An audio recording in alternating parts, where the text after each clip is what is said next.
दोस्तों जैसा कि आप लोग यहाँ पर देख ही पा रहे होंगे कि पिछले कई दिनों से सुजलो एनर्जी में हमें कोई भी स्थिरता हमें नहीं दिखाई दे रही है और पिछले कई दिनों से सुजलो एनर्जी में हमें सिर्फ और सिर्फ गिरावट ही होते हुए दिखाई दे रही है। क्वार्टर थ्री का रिजल्ट पॉजिटिव आने के बावजूद भी सुजलो एनर्जी में हमें कोई भी तेजी बनते हुए नहीं दिखाई दी और सुजलो एनर्जी में सिर्फ और सिर्फ गिरावट ही अभी के समय में हमें होते हुए दिखाई दे रही है। अब ये जो गिरावट हमें क्यों सुजलो एनर्जी में होते हुए दिखाई दे रही है, इसका पीछे का क्या कारण है दोस्तों, तो होपफुली इस वीडियो के माध्यम से आपको ये क्लियरिफिकेशन मिल जाएगा। लेकिन सबसे पहले दोस्तों अगर आप हमारे मार्केट को देखोगे दोस्तों, तो यहाँ पर मार्केट में भी हमें कोई भी स्थिरता हमें नहीं दिखाई दे रही है। मार्केट में सिर्फ और सिर्फ अभी के समय में हमें गिरावट ही होते हुए दिखाई दे रही है। अभी जो गिरावट हमें मार्केट में होते हुए दिखाई दे रही है, इसके पीछे कई रीजन है। यहाँ पर देखो दोस्तों, जो जो रीजन है यहाँ पर मेंशन किया हुआ है। ऑल ओवर ग्लोबल मार्केट का क्यू अगर हम लोग देखेंगे दोस्तों, तो वो हमें नेगेटिव भी दिखाई दे रहा है। इन्फ्लेशन का भी कंसर्न हमें बढ़ता हुआ दिखाई दे रहा है। साथ ही साथ दोस्तों फेड की तरफ से लगातार इंटरेस्ट रेट में हमें हाइक होता हुआ दिखाई दे रहा है। और यहाँ पर एक और भी रीजन है। यहाँ पर देखो दोस्तों, रशिया की तरफ से जो न्यूक्लियर रेट्रोलिक जो है, इसको लेकर भी अभी देखा है तो इन्वेस्टर्स काफी ज्यादा कंसर्न है। तो ये सारे फैक्टर्स की वजह से मार्केट में कोई कुछ खास तेजी बनते हुए नहीं दिखाई दे रही है। कल के दिन सेंसेक्स में हमें एक अच्छी खासी गिरावट होते हुए दिखाई दी। ऑलमोस्ट 900 पॉइंट के करीब सेंसेक्स हमें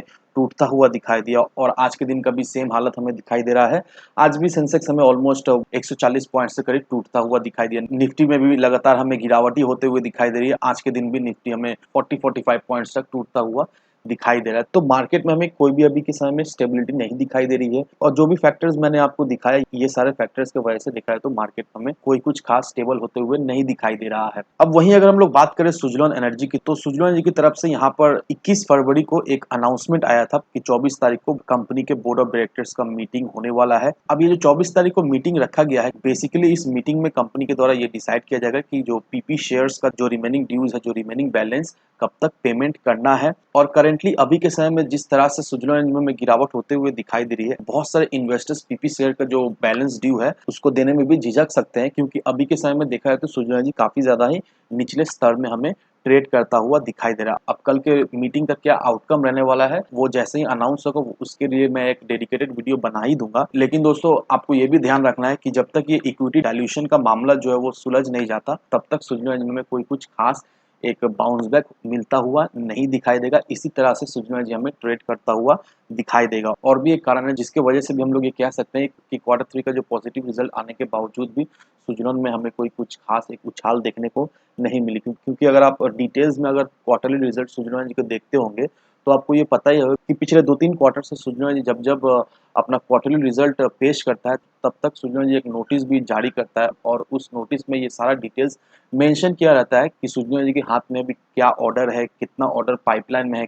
लेकिन इस क्वार्टरली रिजल्ट में सुजलोन एनर्जी ने ऐसा कुछ भी नोटिस जारी नहीं किया है कि अभी कंपनी के खाते में कितना ऑर्डर्स है या फिर कितना ऑर्डर्स आने वाला है आने वाले समय में। तो इसके वजह से भी देखा जाए तो इन्वेस्टर्स कुछ खास खुश नहीं है और इसके वजह से भी हम लोग ये कह सकते हैं कि सुजलोन एनर्जी में अभी के समय में कोई तेजी बनते हुए नहीं दिखाई दे रही। लेकिन अभी जो सुजलोन एनर्जी में गिरावट होते हुए दिखाई दे रही है, इसका मतलब ये नहीं है कि सुजलोन एनर्जी ऐसे ही गिरता रहेगा। 5 रुपया, 6 रुपया या फिर 4 रुपए के लेवल में जाता हुआ हमें दिखाई दे सकता है आने वाले समय, ऐसा बिल्कुल ही नहीं है। क्योंकि अगर आप यहाँ पर देखोगे दोस्तों, यहाँ पर क्रिशल ने सुजलोन एनर्जी को BBB- स्टेबल का रेटिंग दिया हुआ है। ये देखा है तो बहुत ही अच्छी बात है। साथ ही साथ अगर आप यहाँ पर देखोगे दोस्तों, रिसेंटली ही एचएनआईज ने, that means high net worth individual ने सुजलोन एनर्जी में एक अच्छा खासा इन्वेस्टमेंट किया। यहाँ पर आप देख लो दोस्तों, सुजलोन एनर्जी में ऑलमोस्ट 646 करोड़ रुपीस का इन्वेस्टमेंट किया गया है एचएनआईज के द्वारा। तो ये सारा चीज हम लोग अगर समराइज करें, क्रिशल का rating as well as HNI का इन्वेस्टमेंट, तो ये देखा है तो एक पॉजिटिव संकेत है सुजलोन एनर्जी के लिए। रही बात पीपी शेयर्स का, वो तो हमें कल के दिन पता चल ही जाएगा कि क्या अपडेट आने वाला है पीपी शेयर्स को लेकर। जो भी अपडेट्स है मैं आपको बता दूंगा। लेकिन ऑल ओवर दोस्तों हम लोग समराइज करें तो सुजलोन एनर्जी का रेवेन्यू में भी हमें बढ़ोतरी होते हुए दिखाई दी, सुजलोन एनर्जी का सेल्स में भी हमें बढ़ोतरी होते हुए दिखाई दी है।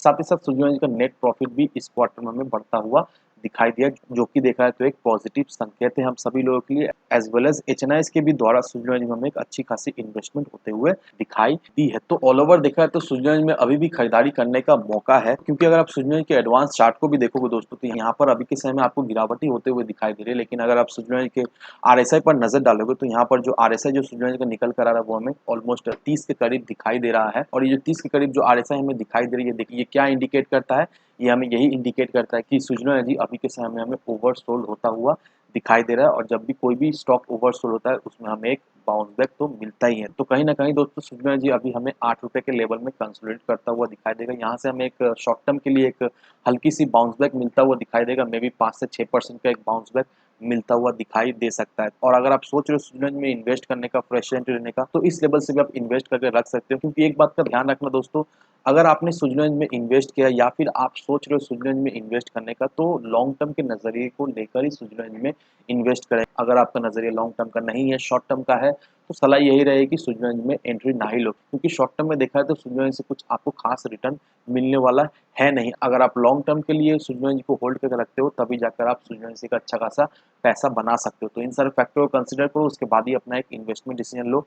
लेकिन दोस्तों, मेरी आपसे एक ही विनती रहेगी कि विदाउट एनी डिटेल रिसर्च के बिना कहीं पर भी इन्वेस्टमेंट ना करें। वीडियो अगर आपको पसंद आए तो लाइक सब्सक्राइब जरूर करना। तो चलिए फ्रेंड्स, मिलते हैं हम अगले वीडियो में।